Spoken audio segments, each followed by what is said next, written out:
स्वागत है आपका PS24 यूट्यूब चैनल पर। दोस्तों, आज हम आपको DLED प्रथम सेमेस्टर के विषय हिंदी को कराएंगे। जो छात्र नए हैं चैनल को सब्सक्राइब कर लें और वीडियो को एक बार शेयर कर दें, जिससे अधिक से अधिक छात्र जुड़ सकें।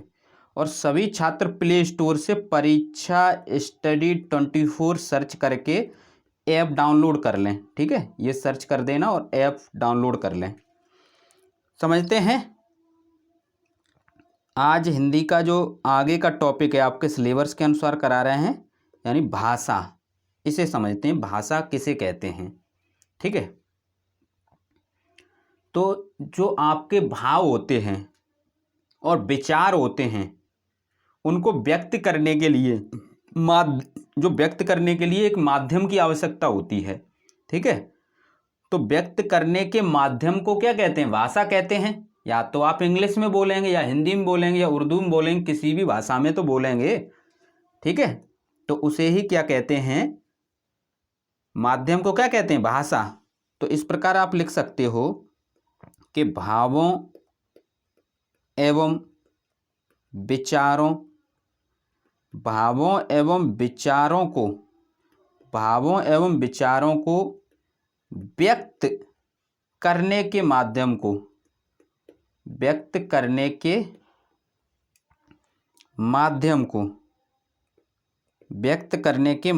को क्या कहते हैं? भाषा कहते हैं। व्यक्त करने के माध्यम को भाषा कहते हैं। ठीक है,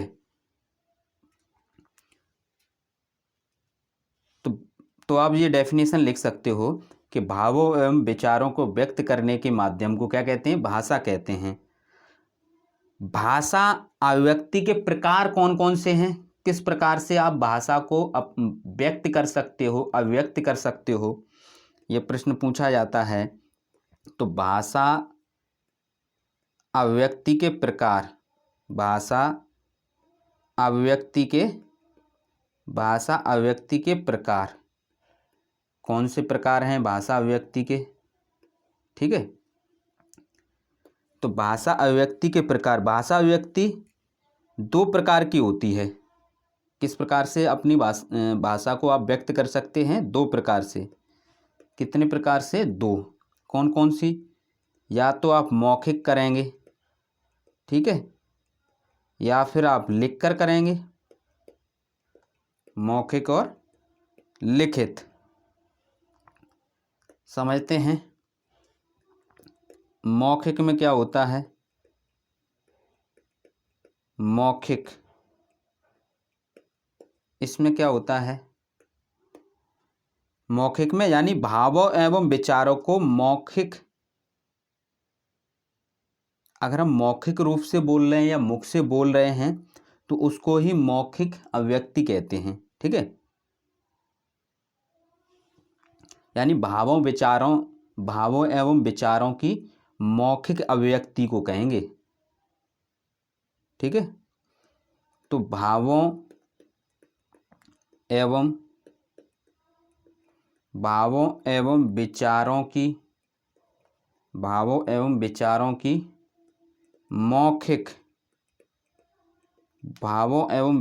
की मौखिक अभिव्यक्ति,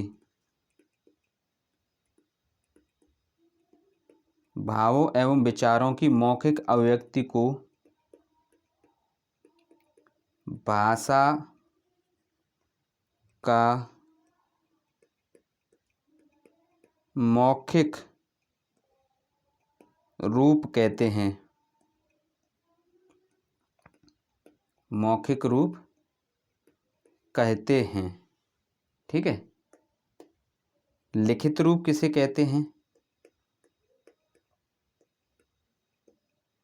लिखित रूप। तो भावों एवं विचारों की लिपिबद्ध अभिव्यक्ति को, भावों यानी जब हम लिखेंगे तो लिपिबद्ध करेंगे ना, किसी लिपि में लिखेंगे। तो भावों एवं भावों एवं विचारों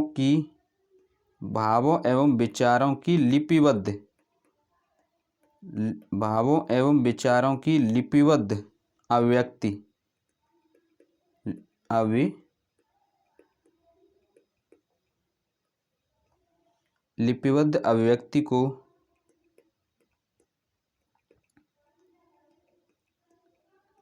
भाषा का लिखित रूप कहते हैं। ठीक है, तो इस प्रकार आपने समझा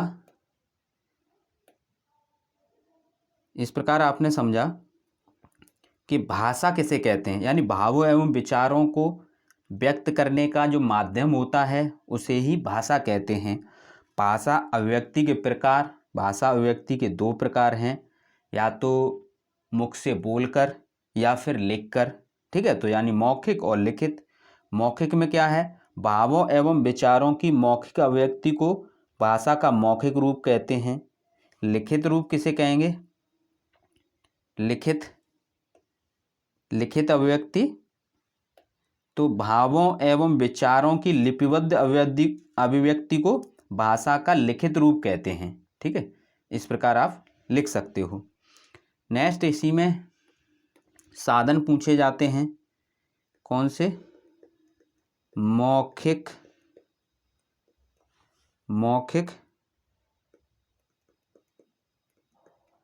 अभिव्यक्ति के साधन।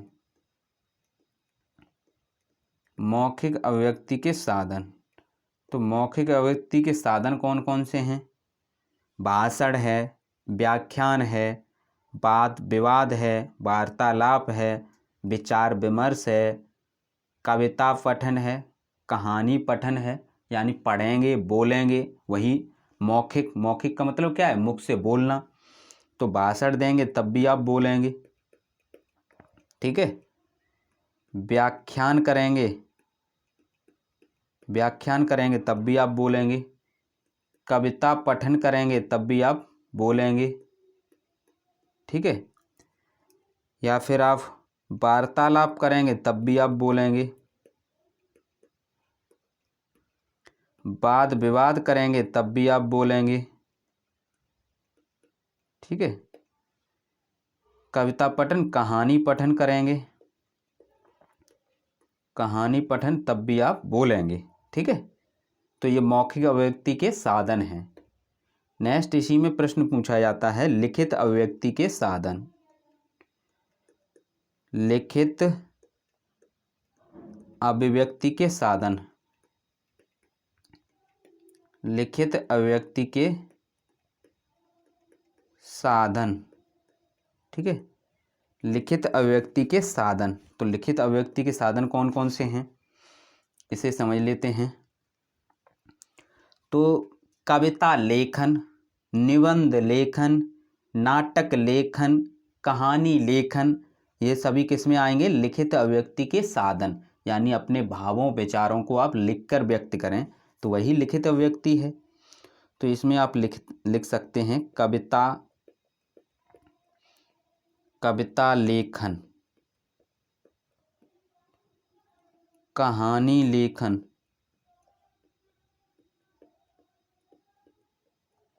ठीक है, निबंध लेखन,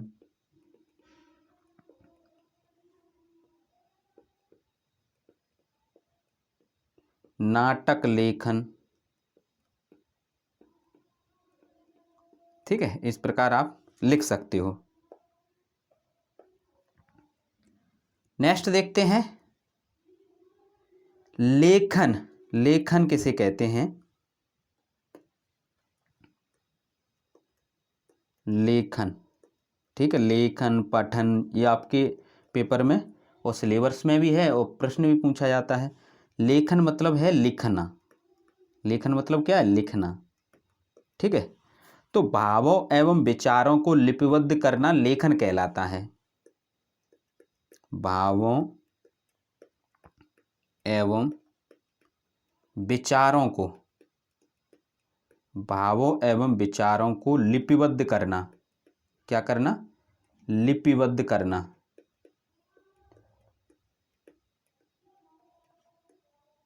भावों एवं विचारों को लिपिबद्ध करना लेखन कहलाता है।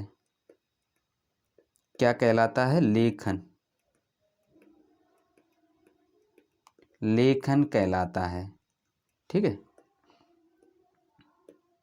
क्या कहलाता है? लेखन कहलाता है।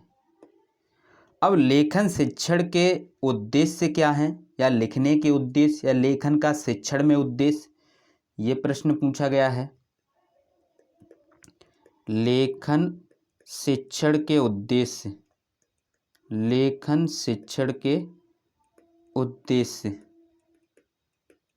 लेखन शिक्षण के उद्देश्य। ठीक है, लेखन शिक्षण के उद्देश्य क्या हैं? कि बालक अपने भावों एवं विचारों को लिखकर व्यक्त कर सके, यही तो उद्देश्य है। बालक किसी घटना या संदेश को लिखकर व्यक्त कर सके। ठीक है, बालक या छात्र अपने ज्ञान को लिखकर व्यक्त कर सके। ठीक है, बालक वर्तनी शुद्ध लिख सके, यही लेखन शिक्षण के उद्देश्य हैं। तो आप लिख सकते हो, बालक अपने भावों, विचारों, भावों एवं विचारों को लिखकर व्यक्त कर सके, लिखकर व्यक्त कर सके। ठीक है, और क्या लिख सकते हो? बालक किसी घटना को,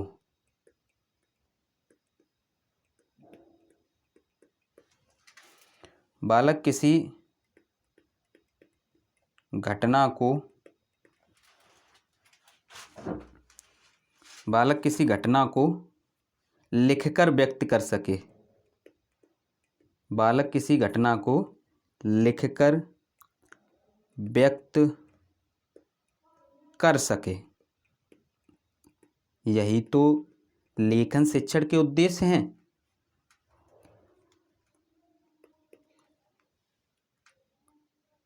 और क्या लिख सकते हो? बालक वर्तनी शुद्ध लिख सके। जब बार बार अभ्यास करोगे तो शुद्ध लिखना सीख जाओगे। तो बालक वर्तनी शुद्ध लिख सके, शुद्ध लिख सके। ठीक है, इस प्रकार आप लिख सकते हो। नेक्स्ट पॉइंट और लिख लो, बालक अपने ज्ञान को लिखकर व्यक्त कर सके। बालक अपने ज्ञान को लिखकर व्यक्त कर सके। ठीक है, नेक्स्ट प्रश्न है आपका, ये थे उद्देश्य। ठीक है, इसी प्रकार आपके पेपर में ये भी प्रश्न पूछा जा सकता है कि लेखन शिक्षण की विशेषताएं, लेखन शिक्षण की विशेषताएं।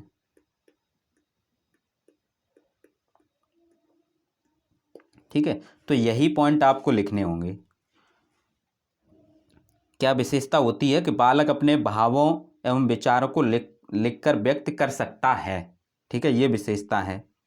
ठीक है, और बालक किसी घटना को लिखकर व्यक्त कर सकता है, ये विशेषता है। बालक की वर्तनी शुद्ध होती है, ये विशेषता है। बालक अपने ज्ञान को लिखकर व्यक्त कर सकता है, ये विशेषता है। ठीक है, इस प्रकार आप लिख सकते हो। नेक्स्ट देखते हैं, नेक्स्ट टॉपिक है लेखन शिक्षण में ध्यान रखने योग्य बातें। लेखन शिक्षण में ध्यान रखने योग्य बातें, लेखन शिक्षण में ध्यान रखने योग्य बातें, ध्यान रखने योग्य बातें, लेखन शिक्षण में ध्यान रखने योग्य बातें। क्या बातें हैं, क्या ध्यान में रखना चाहिए? ठीक है, एक एक करके समझते हैं। बैठने का ढंग, बैठने का ढंग, ठीक है, बैठने का ढंग। अब बैठने का ढंग कैसा होना चाहिए कि झुककर नहीं बैठना चाहिए, झुककर नहीं बैठना चाहिए। लिखते समय क्या है, झुककर नहीं बैठना चाहिए, सीधे बैठना चाहिए। इसमें लिख सकते हो सीधे बैठना चाहिए, ठीक है। झुककर बैठोगे तो रीढ़ की हड्डी में दर्द होगा या आगे चल के और भी प्रॉब्लम हो सकती है। नेक्स्ट क्या है, आंखों से कागज की दूरी, आंखों से कागज की दूरी, आंखों से कागज की दूरी कितनी होनी चाहिए? ये होनी चाहिए 30 सेंटीमीटर। कितनी? आंखों से कागज की दूरी 30 सेंटीमीटर, या फिर हम कह सकते हैं 1 फुट, या आप लिख सकते हो इसी को 12 इंच। बात एक ही है, ठीक है। नेक्स्ट पॉइंट है आपका कलम पकड़ने की विधि, कलम पकड़ने की विधि। कलम पकड़ने की विधि क्या है? कलम को जो पॉइंट होता है उससे 1 इंच ऊपर पकड़ना चाहिए। कलम को निब बोलते हैं, पॉइंट बोलते हैं। निब से, पॉइंट से क्या है, 1 इंच ऊपर पकड़ना चाहिए, 1 इंच ऊपर पकड़ना चाहिए। ये सभी प्रश्न पूछे गए हैं, ध्यान रखना। नंबर 4, सिरोरेखा, सिरोरेखा, सिरोरेखा जानते हो? जैसे हम लिखें, कोई सा शब्द लिखें, ठीक है, जैसे हमने लिखा वर्ड लिखा, ठीक है, वर्ड लिखा। अब जो लगाएंगे हम, ये वाली, ये लगाई ना, ये सिरोरेखा है, ऊपर से लगाई, समझ में आया? तो वर्डों के ऊपर लगाई जाने वाली रेखा को सिरोरेखा कहते हैं। वर्डों के ऊपर, वर्डों के ऊपर लगाई जाने वाली रेखा को, वर्डों के ऊपर लगाई जाने वाली रेखा को सिरोरेखा कहते हैं। क्या कहते हैं? सिरोरेखा कहते हैं, ठीक है। ये लगा रहे हैं, ये क्या है, सिरोरेखा, सिरोरेखा कहते हैं, ठीक है। अक्षर की सुडौलता, अक्षर की सुडौलता, अक्षर कैसे होने चाहिए? गोल होने चाहिए, अक्षर पूरे लिखे होने चाहिए, सुडौल होने चाहिए। सुडौल मतलब दिखने में आकर्षित लगें, गोल लगें, वही। तो अक्षर क्या हैं? अक्षर पूरे लिखने चाहिए, ठीक है, तभी तो सुडौल लगेंगे। और क्या है? लिखने का क्रम, लिखने का क्रम क्या होता है? हम किधर से लिखते हैं? बाएं से दाएं लिखते हैं, बाएं से दाएं, ये लिखने का क्रम है, ठीक है। तो ये टॉपिक हमने आपको कंप्लीट करा दिया है। नेक्स्ट वीडियो में आगे इससे आगे कराएंगे।